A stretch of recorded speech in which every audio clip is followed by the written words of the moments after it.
cara mendaftar untuk menjadi petani milenial ini seperti apa, dan harus individu atau tim nih? Mungkin Sobat Medcom ingin atau tertarik gitu untuk menjadi petani milenial. Datang ke Dinas Pertanian kota atau kabupaten setempat ataupun provinsi.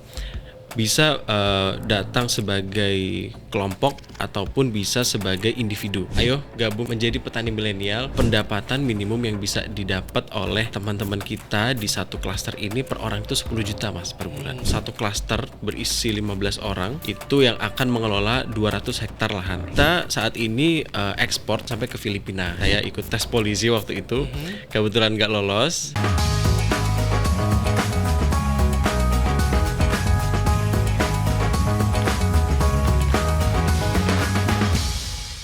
Ya, Sobat Medcom, senang sekali saya Alfa Mandalika kembali di Newsmaker Medcom.id kali ini, dan kita akan membahas terkait tema petani milenial. Kita tahu bahwa pemerintahan Presiden Prabowo membuka pendaftaran untuk petani milenial, dan disebutkan pendapatan petani milenial bisa mencapai 10 juta per bulan. Nah, kita coba cek heboh petani milenial ini langsung dari petani milenialnya yang sudah hadir di studio Newsmaker kali ini, Mas Gunawan Bisono.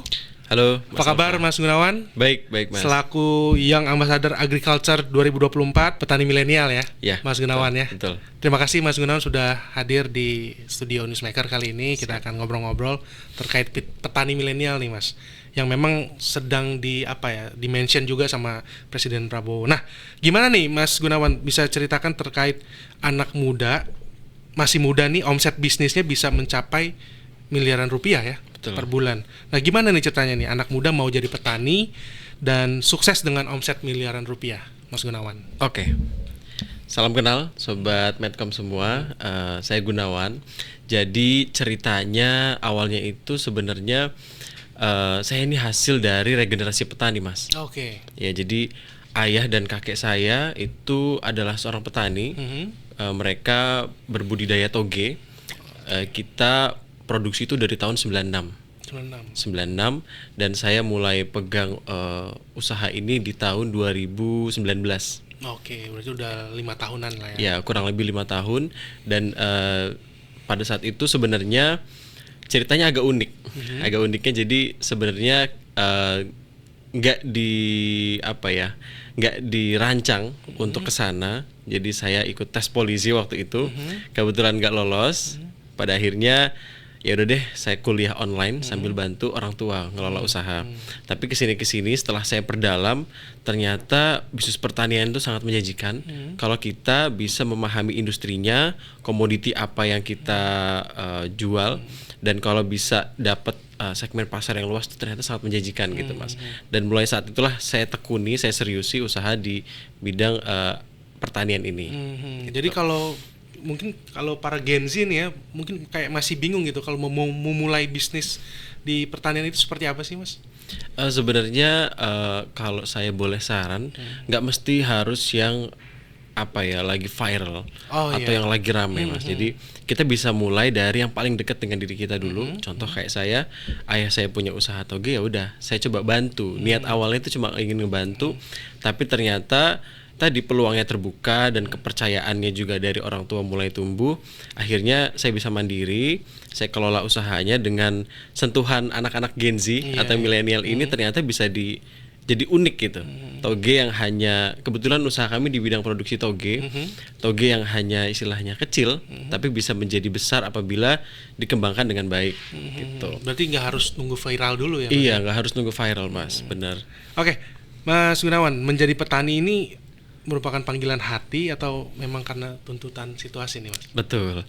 Pada awalnya memang karena situasi tadi saya nggak lolos polisi dan segala macam. Akhirnya ya udah deh, daripada nggak ngapa-ngapain, kebetulan kuliah online juga gitu mas. Jadi ya udah saya urus. Tapi kesini ada panggilan hati yang kok skeptis tentang industri pertanian tuh tidak baik gitu loh mas. Jadi banyak orang berprasangka bahwa industri pertanian itu tidak menguntungkan. Sering ada berita-berita tuh hanya rugi-ruginya aja gitu yang disampaikan. Karena belum mengerti industrinya kali mas. Betul, karena nggak didalami gitu. Tapi ternyata di beberapa sektor kalau teman-teman dalami industrinya itu sebenarnya ada potensi yang besar di sana. gitu. Jadi memang harus riset terus ya Betul. untuk memulai usaha di pertanian. Nah, Iya. tadi kan Mas Gunawan sempat bilang memulai usaha dari toge. Betul. Nah, kira-kira ada nggak produk-produk pertanian yang lain atau yang Mas Gunawan sudah lakukan gitu ya? Karena saya cek informasinya perusahaan Mas Gunawan sudah ekspor ya. Betul. Ke beberapa negara. Mana aja nih Mas? Betul. Nah, jadi awalnya itu kita mulai dari toge, Mas. Kita dalami, ternyata potensi pasarnya tadi dari permintaan customer kita tuh banyak sekali. Itu akhirnya muncullah komoditi baru yaitu jamur. Oke. Saat ini Sufam menyediakan semua jenis jamur, mulai dari jamur lokal sampai jamur impor. Nah, di sana kita melihat itu karena tadi kita dalami industrinya, kita tanya customernya mintanya apa gitu. Akhirnya ada lagi komoditi baru yang bisa kita masukkan gitu ke perusahaan kita. Kemudian kita ambil langkah lebih jauh lagi itu ke bahan bakunya. Bahan baku toge itu kacang hijau, Mas. Ya, kacang hijau ini sampai ada dua jenis. Ada kacang hijau yang memang untuk produksi toge, ada kacang hijau yang dari lokal kita, itu fungsinya untuk bahan makanan. Nah, kita saat ini ekspor kacang hijau yang dari Demak daerahnya itu untuk bahan makanan sampai ke Filipina gitu. Sebenarnya potensi pasarnya masih besar sekali. China, kemudian Vietnam dan negara-negara Asia itu membutuhkan itu. Cuma kita masih tahap penjajakan dan trial kita kemarin ke Filipina alhamdulillah berjalan dengan baik. Berarti sejauh ini masih di Asia dulu ya, Asia Betul, Tenggara dulu ya untuk ekspornya. Nah, Mas Gunawan, saya dengar juga sepertinya udah bermitra ya dengan 600 petani di Jawa ya. Produknya apa aja, Mas? Fokusnya di jamur, Mas. Jamur ya. Jadi kita punya mitra ada 600 petani di Jawa dan Pulau Lampung. Jadi di Pulau Sumatera, Jadi di sana jamur itu sistemnya sentral. Sentral itu artinya jamur spesifik, misalkan jamur tiram itu cocok di daerah-daerah dingin. Nah, kita ambil untuk beberapa komoditi itu sampai ke Jawa Tengah, sampai ke Lampung. Itu karena berbeda-beda komoditi jamurnya gitu. Ada jamur tiram kita ambil di daerah Puncak, Cipanas, Sukabumi. Kemudian jamur kuping kita ambil di daerah Solo. Kemudian ada jamur merang yang kita ambil di daerah Lampung dan lain sebagainya. Jadi hal itu sebenarnya muncul karena memang kebutuhan dari pasar kita. Akhirnya kita cari sampai ke level petani seperti itu. Jadi tergantung kebutuhan juga nih, lihat apa gitu ya. Akhirnya bisa ekspor. Nah, Mas, untuk menembus pasar modern tadi kan di Indonesia ataupun ekspor gitu ya. Ada ratusan petani yang menjadi partner Mas Gunawan. Nah, pasti bisa akan memanfaatkan sosial media kan, Mas ya. Nah, benar nggak sih petani modern itu atau ya petani milenial itu bisa duduk-duduk jualan di handphone gitu misalkan seperti, dan akhirnya pembeli muncul sendiri gitu kan. Nah, ini konsep petani milenial yang benar itu seperti apa, Mas? Itu sebenarnya tidak sepenuhnya betul, Mas. Jadi memang perkembangan teknologi dan sosial media itu membuat pemasaran itu jadi lebih mudah. Itu tidak bisa kita hindari ya, Mas ya. Itu adalah sebuah privilege atau benefit yang mungkin generasi milenial atau Z ini bisa rasakan itu. Namun jauh lebih daripada itu, ada banyak aspek yang harus diurusi oleh petani milenial sebenarnya. Mulai dari pengelolaan sumber daya manusianya, kemudian manajemennya, logistiknya dan segala macam. Nah, sebenarnya petani milenial ini harus bisa mengelola semua ini, bukan hanya tentang pemasaran saja gitu. Jadi mulai dari mereka mengurus sistem di perusahaan, kemudian mengembangkan produk baru lagi, inovasi dan segala macam. Ini yang harusnya petani milenial kita ini terbuka mindsetnya, seperti itu. Nah, Mas Gunawan, kan Anda sebagai juga Ketua Young Ambassador Agriculture 2024 ya, Kementerian Pertanian. Nah, itu bisa diceritakan nggak tugas Anda tuh sebagai apa itu? Ya.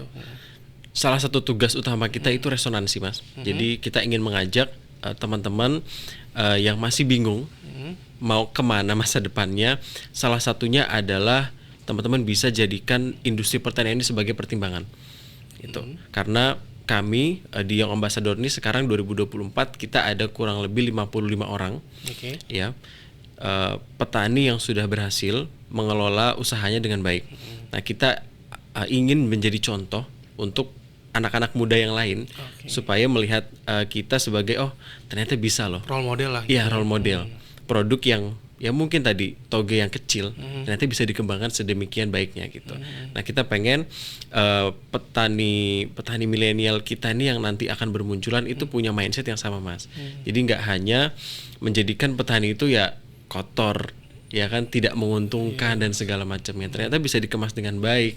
Ya, stigma itu mungkin bisa pelan-pelan hilang kali ya. Betul. Kotor dan tadi yang Mas sampaikan. Itu kayaknya istilah-istilah zaman dulu ya sebenarnya ya. Nah Mas Gunawan, bisa dijelaskan lagi nggak mungkin ke Sobat Medcom juga yang ingin lebih tahu gitu terkait program petani milenial Kementan ini, Mas Gunawan? Ya, jadi petani milenial ini memang undernya langsung Kementan, Mas, langsung di bawah Kementan. Program yang sedang dicanangkan oleh Bapak Presiden kita itu adalah Brigade Pangan. Ya, tujuannya adalah untuk swasembada pangan sesingkat-singkatnya. Ya, jadi nantinya akan dibentuk satu klaster berisi 15 orang itu yang akan mengelola 200 hektar lahan. Nah, lahan ini fokusnya kita saat ini tuh padi. Nantinya pendapatan minimum yang bisa didapat oleh teman-teman kita di satu klaster ini per orang itu 10 juta Mas per bulan. Itu targetnya. Bahkan kalau misalkan optimalisasi atau misalkan efektivitas dari pengelolaan lahannya bisa lebih baik, itu bisa lebih dari itu.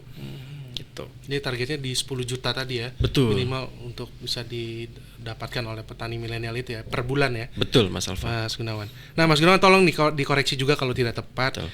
Jadi Kementan ini akan menyeleksi individu atau tim ya. Betul. Atau setiap tim akan mendapatkan dana berapa dan kontrol dananya bagaimana itu Mas? Ya. Jadi nanti yang akan diberikan kepada satu klaster petani kita itu bukan berupa uang cash atau dana Mas. Jadi itu akan berupa alat pertanian yang modern. Ya. Kemudian ada bibit, ada pupuknya juga dan lain sebagainya. Jadi bentuknya itu adalah barang yang mereka langsung bisa eksekusi nanti di lapangan. Jadi mereka tinggal langsung pakai gitu. Betul. Ya? Itu yang nantinya kalau itu bisa dikelola dengan baik ya tadi. Salah satu pendapatannya mereka itu bisa minimum 10 juta. Jadi lebih ke alat-alat ininya ya. Betul. Alat untuk bertaninya. Nah, saya juga mendapatkan informasi nih Mas Gunawan. Benar ya Kementan menyiapkan anggaran petani milenial itu sebesar 30 triliun. Betul.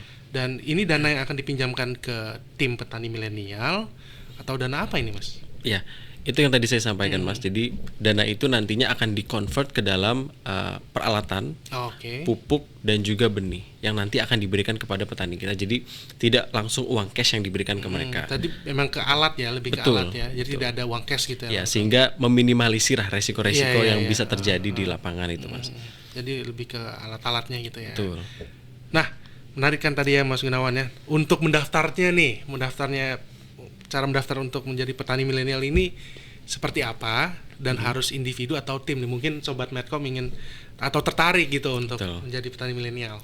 Oke, jadi kalau ada calon petani yang memang mau masuk ke program Brigade Pangan ini menjadi petani milenial, teman-teman bisa langsung datang ke Dinas Pertanian kota atau kabupaten setempat ataupun provinsi. Bisa datang sebagai kelompok ataupun bisa sebagai individu. Yang nantinya akan digabungkan kelompoknya di sana. Gitu. Jadi kalau memang teman-teman berminat, silahkan datang ke Dinas Pertanian setempat. Langsung mendaftar aja gitu. Betul. Ya. Nanti akan dimentori oleh tim Kementan di sana Mas. Gitu. Jadi bisa individu dan bisa juga kelompok juga ya. Ya Mas Gunawan, bisa diceritakan nggak bagaimana antusiasme anak-anak muda gitu ya untuk mendaftar sebagai petani milenial itu? Oke. Luar biasa sekali Mas Alfa. Jadi sampai terakhir itu kami dapat informasi bahwa sudah ada 20.000 anak muda yang mendaftar untuk menjadi petani milenial pada program Brigade Pangan ini. Karena nantinya akan dibuat 5.000 kelompok dan itu yang mendaftar ini nggak mesti harus punya background petani. Jadi dari latar belakang apapun, kalau mereka memang berminat di bidang pertanian ini, mereka seorang milenial, silahkan bergabung. Jadi tidak harus backgroundnya ya pertanian apa, yang penting kalau dia mau daftar terbuka untuk di Brigade Pangan tadi ya. Karena ada 3 kelompok yang akan kita rangkul. Yang pertama itu petani lokal, itu petani-petani yang sudah existing di lapangan, sudah menjalankan usahanya. Kemudian yang kedua itu adalah petani milenial. Sorry, bukan petani milenial tapi anak milenial. Siapapun itu, walaupun tidak punya background pertanian bisa gabung. Kemudian yang ketiga adalah lulusan di bidang pertanian, Mas. Jadi ada universitas kita Pelbangtan dan PEPI yang memang mereka fokusnya di bidang pertanian yang nanti akan bergabung juga seperti itu. Jadi bisa saling support nantinya. Ada yang sudah berpengalaman di pertaniannya, ada yang lulusan pertanian baru sehingga mereka paham teknologi-teknologi terkini dan anak-anak milenial ini bisa mengikuti nantinya di sana. Jadi pendaftaran itu akan ditutup sampai kapan atau terus dibuka atau seperti apa? Ya, sejauh ini pendaftaran masih dibuka karena masih kami lihat masih banyak peminatnya dan target kami untuk swasembada pangan secepat-cepatnya ini merupakan tugas yang lumayan berat, tapi sangat realistis untuk kita wujudkan. Gitu. Nah, Mas Gunawan, setiap bisnis kan pasti ada resiko nih ya, Mas Betul, Gunawan ya. betul. Nah, kalau misalkan tim petani milenial ini gagal panen gitu kan, nah bagaimana pertanggungjawaban dana tim itu, Mas? Atau tetap harus mengembalikan ke Kementan atau seperti apa, Mas? Nah, seperti yang tadi saya sampaikan, Mas Didi, karena yang dikasih itu bukan berupa dana atau uang, jadi tidak ada kewajiban untuk mengembalikan itu. Oke. Jadi karena berupa alat-alat pertanian, benih dan pupuk yang ini, nah itu nantinya tidak akan adanya mungkin kerusuhan lah ya terkait dana ini seperti apa dan segala macam, karena bentuknya tadi kan alat ya. Nantinya kalau mungkin tidak mencapai target, yang akan didapatkan adalah mungkin pendapatannya tidak sesuai yang diekspektasikan di awal, itu Mas. Namun saya sih yakin kalau misalkan 200 hektar ini lahan yang cukup luas, gitu. 15 orang ini juga ya tidak terlalu banyak lah, Mas. Gitu. Jadi sehingga kalau bisa dikelola dengan baik, harusnya angka 10 juta per bulan itu sangat realistis, ya untuk digapai ya. Betul. Mas Gunawan, sebelum kita tutup nih obrolan kita nih, bisa diceritakan ya mungkin ke sobat Medcom juga, apa sih suka dukanya jadi petani milenial gitu ya? Mungkin ya bisa diejek orang mungkin ya, atau mungkin gagal dalam bisnis, dan mungkin Mas Gunawan, apakah ada titik terendah yang pernah Mas Gunawan alami? Ya, suka dukanya tentu saja banyak sekali ya, Mas Alfa. Jadi memang agribisnis adalah salah satu sektor yang paling sulit, dan karena banyak resiko dan faktor eksternal yang tidak bisa dikendalikan seperti cuaca dan segala macam, ini menjadi pertimbangan yang mungkin orang-orang kalau mau masuk ke industri itu harus mikir berkali-kali dulu gitu loh, Mas. Tapi ya balik lagi yang saya bilang tadi, sukanya juga banyak. Sukanya kalau kita bisa mengolah ini dengan baik, semuanya sudah terplanning dan segala macam, sebetulnya ini industri yang sangat seksi. Karena orang mau masuk tuh jarang, tapi ketika sudah masuk, oh ternyata bisa loh dibuat seperti ini, gitu. Titik terendah saya pernah kita waktu itu import, Mas. Jadi kita ada import jamur dari luar negeri, dari China. Namun karena tidak sesuai spesifikasinya, kualitinya tidak baik, akhirnya kita rugi di sana. Gitu. Tapi tidak menjadikan itu sebagai kesedihan yang berlarut lah. Kita evaluasi, yang kita lakukan adalah kita evaluasi, kita cek di mana titik kesalahan kita, bahkan sampai kita datang sendiri ke negara tersebut. Untuk ngecek, cross check lagi ya. Betul. Oke, sebagai penutup nih Mas Gunawan, apa pesan Mas Gunawan untuk anak-anak muda, bahkan untuk Gen Z, milenial, agar menoleh lah bisnis pertanian ini yang bisa menjadi sumber kekayaan yang melimpah gitu, Mas Gunawan, silakan. Siap. Untuk teman-teman semua, besar harapan saya teman-teman mempertimbangkan industri pertanian ini sebagai masa depan dari teman-teman, daripada teman-teman